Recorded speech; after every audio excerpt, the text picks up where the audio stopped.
warahmatullahi wabarakatuh. Perkenalkan, nama saya Nikmatul Maisha. Di sini saya akan mempresentasikan hasil analisis jurnal saya yang bertemakan keterampilan proses sains dengan judul Pengembangan Keterampilan Proses Sains dalam Pembelajaran Kromatografi Lapis Tipis melalui Praktikum Skala Mikro. Selamat menyaksikan.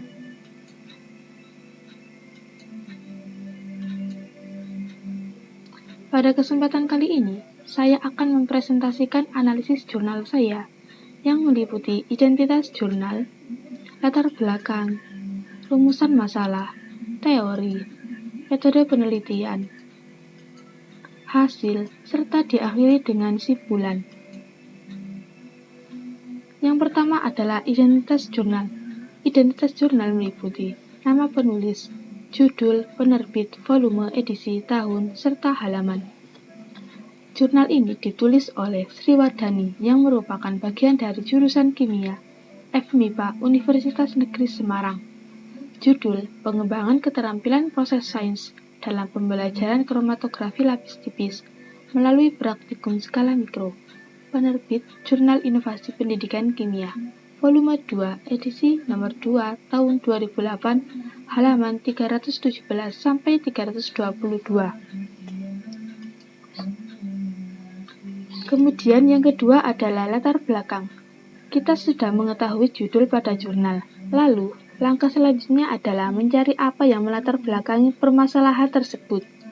Jadi latar belakangnya adalah selama ini kita tahu bahwa banyak guru-guru kimia yang hanya menguasai atau memahami yang berupa misalnya hafalan tanpa tahu maksud sebenarnya.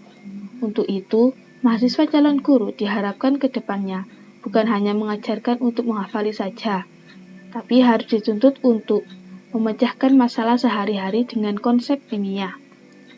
Bukan hanya di dalam kelas, namun di luar kelas juga. Untuk itu, diperlukan keterampilan proses sains yang mampu mengembangkan keterampilan tertentu seperti praktikum. Selama ini, kegiatan praktikum yang kita lakukan adalah praktikum skala makro, yang tentunya memerlukan biaya yang sangat besar karena zat kimia yang diperlukan juga banyak. Tidak hanya itu, praktikum skala makro juga menuntut kita untuk selalu siaga agar tidak terjadi kecelakaan. Sehingga dengan adanya permasalahan pada praktikum skala makro, maka diperlukan praktikum skala mikro untuk mengatasi permasalahan-permasalahan tersebut.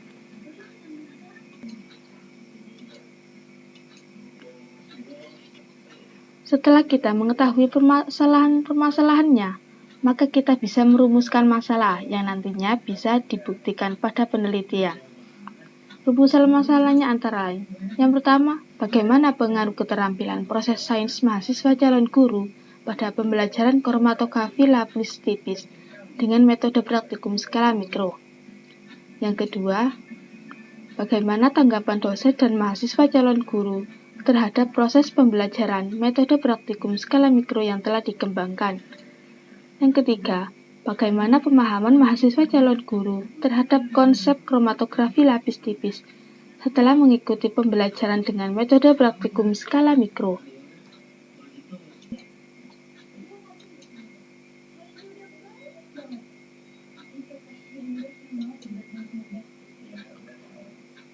Setelah didapatkan rumusan masalah yang terjadi, maka bisa menemukan teori-teori dari peneliti terdahulu yang bisa memperkuat penelitian. Yang pertama dari Subianto dalam Taufikur Rahman tahun 2000. Jadi Pak Subianto menjelaskan, salah satu tujuan pendidikan sains adalah mengembangkan metode pembelajaran melalui praktikum. Praktikum yang dilaksanakan untuk mengembangkan keterampilan proses sains. Oleh karena itu, metode praktikum dapat menjadi salah satu metode pengajaran yang dapat digunakan. Kemudian dari Silberman tahun 1994, Asep dan kawan-kawan 1997, dan Gaby dan kawan-kawan 1999. Mereka menjelaskan untuk melakukan praktikum kimia dalam skala mikro. Praktikum yang digunakan dalam penelitian ini adalah praktikum skala mikro dengan alat dan bahan yang digunakan juga dengan desain ukuran yang lebih kecil dari peralatan pada praktikum biasanya. Kemudian dari Williamson dan kawan-kawan dalam Gebi tahun 1999 menjelaskan bahwa kelemahan praktikum skala mikro yaitu perubahan keseluruhan skala makro menjadi skala mikro, sehingga dapat menghilangkan pengalaman siswa dalam menggunakan peralatan laboratorium.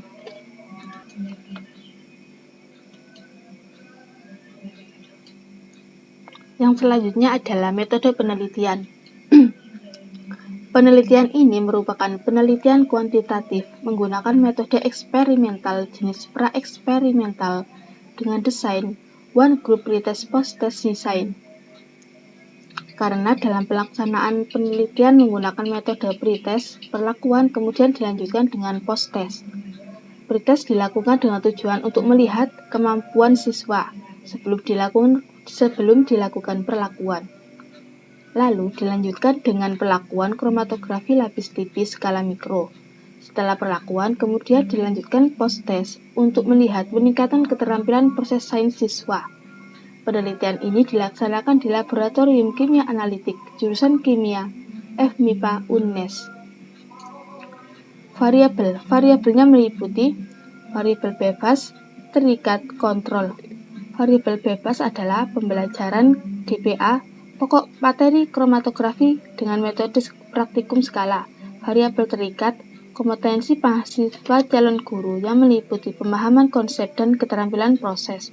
Variabel kontrol, uji pretest dan post-test pada penguasaan konsep dalam peningkatan keterampilan proses sains. Metode dan instrumen penelitian meliputi satuan acara perkuliahan atau SAP, prosedur percobaan skala mikro, lembar kerja mahasiswa, lembar tes penguasaan konsep, kuesioner, dan wawancara.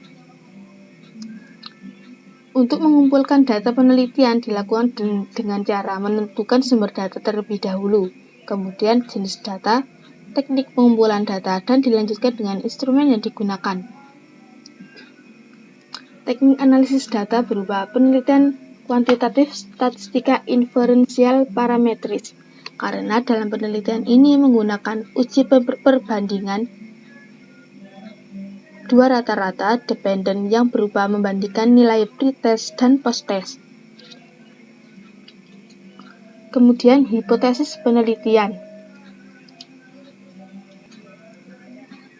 Setelah kita mengetahui rumusan masalah yang terjadi, kita bisa menduga penelitian tersebut, antara lain, pembelajaran kromatografi lapis tipis metode praktikum skala mikro dapat mengembangkan keterampilan proses sains mahasiswa calon guru, dan tanggapan dosen dan mahasiswa calon guru terhadap metode praktikum skala mikro sangat positif.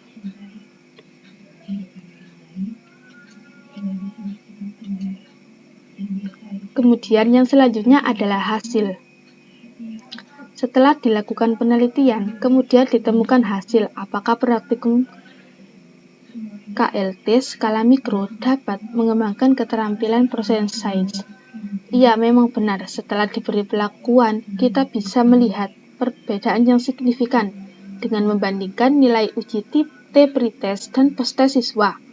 Meskipun hasil praktikum KLT skala makro sama dengan skala mikro, namun pada praktikum KLT skala mikro hanya membutuhkan bahan 25% lebih sedikit dari skala makro. Tidak hanya itu, praktikum KLT skala mikro juga membutuhkan waktu yang lebih, sehingga dengan adanya praktikum KLT skala mikro dapat mengembangkan keterampilan proses sains. Lalu, tanggapan mahasiswa calon guru terhadap praktikum KLT skala mikro juga sangat positif, karena praktikum ini lebih ekonomis yang membutuhkan bahan kimia, serta menghasilkan limbah yang lebih sedikit dari skala makro. Tidak hanya itu, praktikum KLT skala mikro juga bisa menuntun kreativitas belajar karena praktikum ini menuntut siswa untuk berpikir secara kritis. Setelah kita melakukan penelitian, dan mengetahui hasilnya, maka kita bisa mengambil kesimpulan bahwa metode praktikum KLC skala mikro dapat mengembangkan keterampilan proses sains. Karena keterampilan proses sains dan memahami konsep mahasiswa calon guru meningkat setelah melaksanakan pembelajaran praktikum kromatografi lapis tipis skala mikro. Demikian analisis jurnal saya. Kalau ada salah kata, saya mohon maaf yang sebesar-besarnya. Dan semoga bermanfaat. Akhir kata, wassalamualaikum warahmatullahi wabarakatuh.